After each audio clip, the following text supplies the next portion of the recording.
যে আলী হোসেনকে শিবির করে তারা চালিয়ে দিচ্ছে, ডাকিয়ে দিচ্ছে, তারা আমাদের নারীদের শ্লীলতাহানি করে। বাংলাদেশে যারা ফেসিবাদ কায়েমে সহায়তা করেছিল, যারা আমাদের আলেম ওলামা হত্যাকে বৈধতা দিয়েছিল, যারা গুম, আইনাকর, নির্যাতন, নিষ্পেষণকে বৈধতা দিয়েছিল, যারা হাসিনার দালালি করেছিল, তারা আবার নতুন ভাবে ষড়যন্ত্র চক্রান্ত করছে। এই কালচারাল ফেসিস্টদের বিরুদ্ধে, এই দিল্লির এজেন্ডের বিরুদ্ধে আমাদের ঐক্যবদ্ধভাবে প্রতিবাদ প্রতিরোধ জারি রাখতে হবে।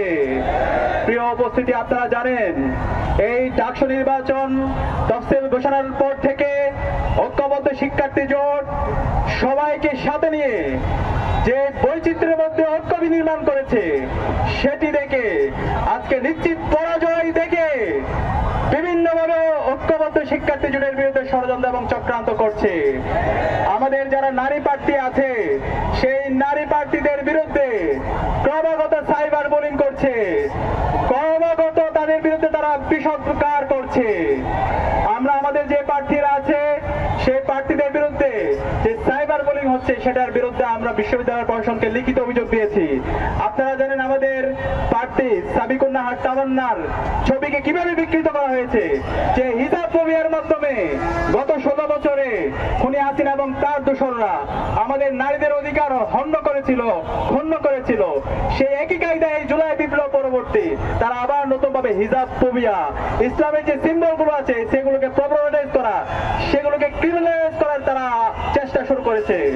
আমরা বিশ্ববিদ্যালয় প্রশাসনকে অনুরোধ করব, যারা এই সমস্ত হিজাব ফোবিয়ার সাথে জড়িত আছে, যারা নারীদের বিরুদ্ধে সাইবার বুলিং করছে, যারা হ্যারাসমেন্টের সাথে জড়িত, তাদের প্রত্যেকের বিরুদ্ধে দৃষ্টান্তমূলক বিচারের আওতায় তাদেরকে নিয়ে আসতে হবে।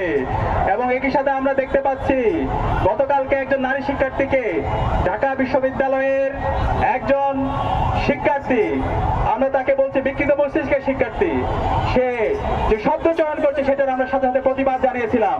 আমরা বিশ্ববিদ্যালয় প্রশাসনকে লিখিত অভিযোগ দিয়েছি তার বিরুদ্ধে ব্যবস্থা নেওয়ার জন্য, কিন্তু আমরা দেখতে পাচ্ছি সে অপরাধীকে দায় মুক্তি দেওয়ার জন্য সে আগের কায়দায় শিবিরের উপর দায় দিয়ে দাও রাজনীতি শুরু হয়ে গিয়েছে। আমরা বলতে চাই এই দায় দিয়ে দেওয়ার রাজনীতি চলবে না, যে অপরাধী তাকে বিচারের আওতায় নিয়ে আসতে হবে। আমরা দেখতে পেয়েছি যে আলী হোসেনকে শিবির করে তারা চালিয়ে দিচ্ছে, ডাকিয়ে দিচ্ছে, সে আলী হোসেন ছাত্র দলের সাথে কানেক্টেড, ছাত্র দলের অসংখ্য প্রোগ্রাম তার ফেসবুক আইডিতে সে দিয়েছে। সুতরাং এই ধরনের যদি আপনারা দায় দিয়ে দেওয়ার রাজনীতি করেন, আপনারা গত 1 বছর জুড়ে যে কাজগুলো করেছেন জাতির কাছে পরিষ্কার, কারা আমাদের নারীদের শ্লীলতাহানি করে।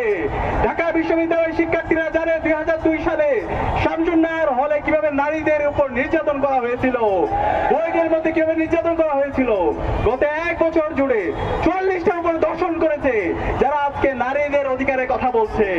এভাবে আমরা প্রতিদিন পত্রিকার পাতা খুললে এই নারীদের শ্লীলতাহানি থেকে শুরু করে হ্যারাসমেন্ট থেকে শুরু করে সব কর্মকাণ্ডের সাথে আমরা তাদের জড়িত থাকার অভিযোগ খুঁজে পাই।